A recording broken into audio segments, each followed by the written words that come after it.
Just when I thought paycheck protection fraud couldn't get any more ridiculous, I just found the most insane thing yet. I found a tutorial, step by step, a course, if you will, on how to create and commit paycheck protection fraud. It's like, I don't even know what to say anymore about all this. I mean, committing paycheck protection fraud, getting a fake PPP loan, this is what it's like. Here's a quick analogy, and then we'll get into the insane video that we're about to do. Here's an analogy. Committing paycheck protection fraud is like breaking into someone's house. While you're there, you take a selfie, email that to the police. You write a letter that says, hey, I'm the one who broke into your house. You sign that, you have it notarized, you leave it on the kitchen counter, and then you're off. That's what it's like to commit paycheck protection fraud. Because, I mean, here's what you're doing. You're putting all of your information on a loan application, on a fraudulent loan application, saying that you made way more money than you did, saying that you had a fake business, having a fake tax return, having fake bank statements, and then you're submitting that to a lender and to the federal government with all your information on that. And you might be thinking, oh, well, there's people who use a fake ID. Even if you're using a fake ID, it's going to a bank account that is linked to you. There is always a link to you. It is insane. You're committing a federal crime and then giving prosecutors everything they need to prosecute you. It is such a bad idea. So to start this off, let's just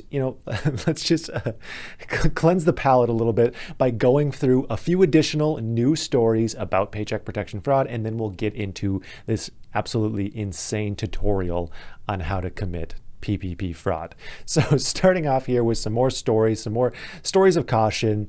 Here's another fake farm. Fake farms, for whatever reason, are huge when it comes to PPP fraud. So we have a city in Minnesota, Mantorville. I'm actually from Minnesota. I've never heard of Mantorville. It's a tiny little town in Mantorville that supposedly had an orange grove. Let me tell you, oranges don't grow very well in Minnesota, and someone filed for a PPP loan as an orange grove under some unknowing woman's name without her knowledge of the loan. And of course, it got caught. The loan was for $17,000, and it was dispersed to Big Fresh Oranges. So for whatever reason, there's tons of fake farms cropping up with these fake PPP loans. They're all over the place. There was that one in New Jersey that was called like Big Beefy or Big Beefer, and it was at the mayor's address in this city in New Jersey. Absolutely crazy. Next, we have this New York man who admits to stealing millions in fraudulent PPP loans. Of course, he obtained more than $5.6 million, which is more than the total amount that you can even receive with one business. Insane. And he used the loan to purchase a 2019 Mercedes luxury SUV. Surprisingly, he bought a used vehicle. That is not common with these PPP fraudsters. Transferred the rest into various accounts. He also purchased a $4.9 million motel, which was really surprising me that he was actually able to purchase real estate with this. And then on top of that, a $1 million estate in New Jersey that included an 18-room Tuscan-style mansion. I mean, an 18-room mansion for $1 million honestly seems like a pretty spanking deal, but with a fake loan, like to use your PPP loan on real estate, that is the most insane thing ever. Like, talk about a paper trail. I mean, you're just asking to get caught on top of asking to get caught. Not to mention, he literally received more than the maximum amount that you can receive with this program. It's like, I'm just at a loss of words here. If it's over $2 million, there's going to be a manual check. If it's over $5 million, you bet the Fed is on top of this. It's crazy. One last story. Of course, another Lambo story. This guy got a $5 million PPP loan into multiple banks. It was most likely multiple businesses, of course, with fake employees, fake payrolls, things like that. And he bought a Lamborghini, a Ferrari, and a Bentley. I don't even remember. I might have even talked about this one before because everyone buys basically these cars. And he was arrested and charged. So I guess this is all alleged as of right now. He allegedly bought all this with a fake PPP loan. So that's the last story there. So now let's go into the tutorial, the step-by-step how to commit PPP fraud. Now, the reason why I even feel okay talking about this is because the PPP program is not accepting new applicants right now, with the exception of minority institutions. The fraud nets, the fraud catchers have gotten much better, so you're really not gonna be able to follow this process. It's really just entertainment purposes. Do not do this. And I wanted to bring it up because this guy has a bigger channel than I do. what does that say about me? It's a bigger channel than I do, and he's putting this out. He just posted this the other day. It's this 6-part series, how to do the PPP loan. Unfortunately, there's only 4 parts posted right now. For whatever reason, he does 1 a day. We don't need all 6 parts. I just wanted to show you some basic information here. So we're going to play a couple seconds of this. This section is where he explains how to fill out a tax form.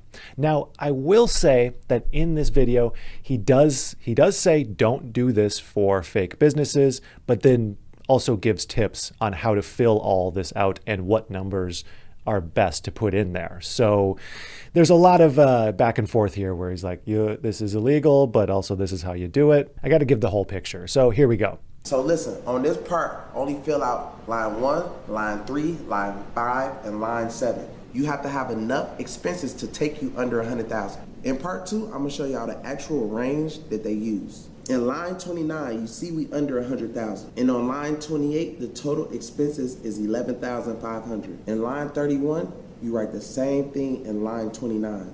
So on line 32, this is very, very important that you check line 32 because a lot of people mess up. So there's that. Let's go to the next step here real quick. Step 3, we don't need step 2. Step 2 doesn't have anything that you need. If you don't have a bank statement from February 2020, you are wasting your time. Some people are finessing, you know what I'm saying, actually getting the bank statements made, but I won't recommend that, you know what I mean? Right here, this is Okay, so he does say if you don't have bank statements, if you don't have a business, don't do this, but then he's also like, some people are.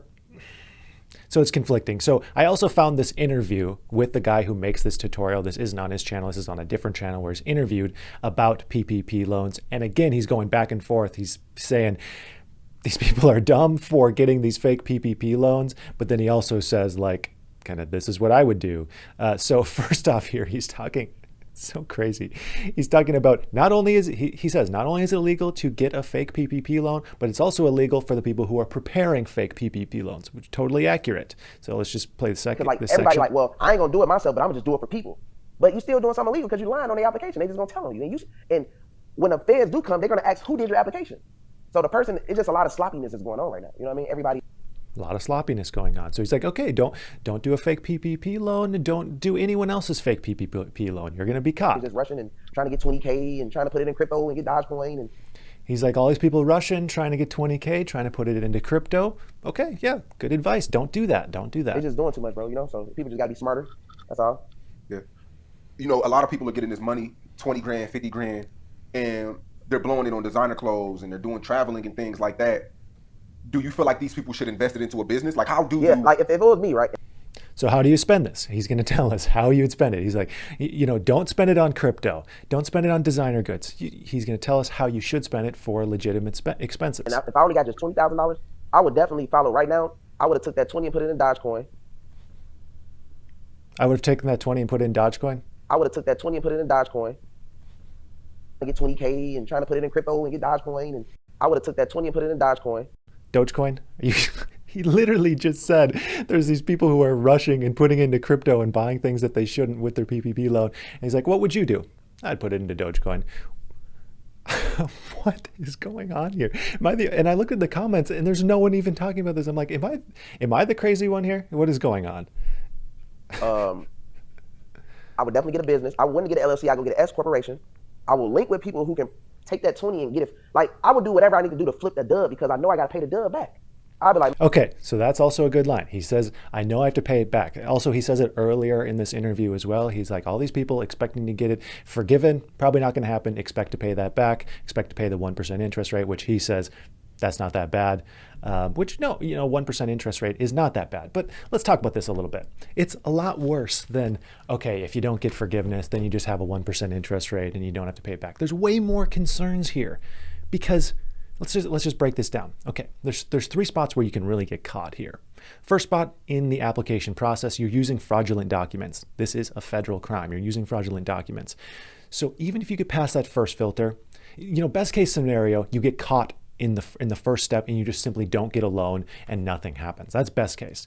So then let's say you did get through that first filter, you You got funding, which is crazy to me that so many people seem to be getting funding with this. Not so much anymore. It seems like a few months back, that's when it was really happening. Second step, now you have to apply for forgiveness. Okay, so in order to apply for forgiveness, you have to sign that 3508S form. However, lenders can ask for additional documents. You don't know which documents they're going to request. Now, for legitimate businesses, you shouldn't worry because it's not going to be anything that you wouldn't have. There's no worry for legitimate businesses. I don't want to put this out as a concern for legit businesses. There's already been 60% of all PPP loans in 2020 completely forgiven. A sizable portion haven't even applied for forgiveness, and still 60% completely forgiven. So I don't want you to be worried about that. But the second spot where you can get caught is in forgiveness. Okay, you apply for forgiveness. Yes, there is the possibility where they say, hey, this isn't legit. You just have to pay this loan back. But remember, you're also telling the government that you make way more money than you do. So if you're on any other programs, Section 8, food stamps, anything like that, that's income-based, that's going to be communicated, and you're either going to lose that program or there's going to be a look at, oh, hey, what's going on here? Why are they saying they're making all this money? And then the IRS could say, hey, you made $100,000 in profit, pay us our $20,000 in taxes. There goes your whole PPP loan. And then beyond this, there's the tax returns. So now the IRS is aware of all these concerns and all this fraud and the issues going on here. They're expecting you to file your taxes and show what the PPP was spent on. So there's a whole nother spot where you can be caught. And again, in this interview, he does say, you gotta be careful, even if someone got a PPP loan a year ago and they're fine, doesn't mean that they're fine. So there's a lot of conflicting back and forth information where he's like, this is illegal, but also he kind of gives you tips and kind of says, this is what I would do. So it's very confusing back and forth what exactly he's saying here. He's saying do it and don't do it at the same time. But this was absolutely mind-blowing to me that someone with this large of a following is putting this out there. I have to say, again, he was saying it's illegal, but also giving tips. So it's like, I don't know. Just one of those things where I'm just like at a loss for words. But all in all, don't do PPP fraud. Just don't do it. It's a bad idea. You're going to be caught. Yeah, that's going to do it for today. Thank you for watching. I hope you have a profitable day.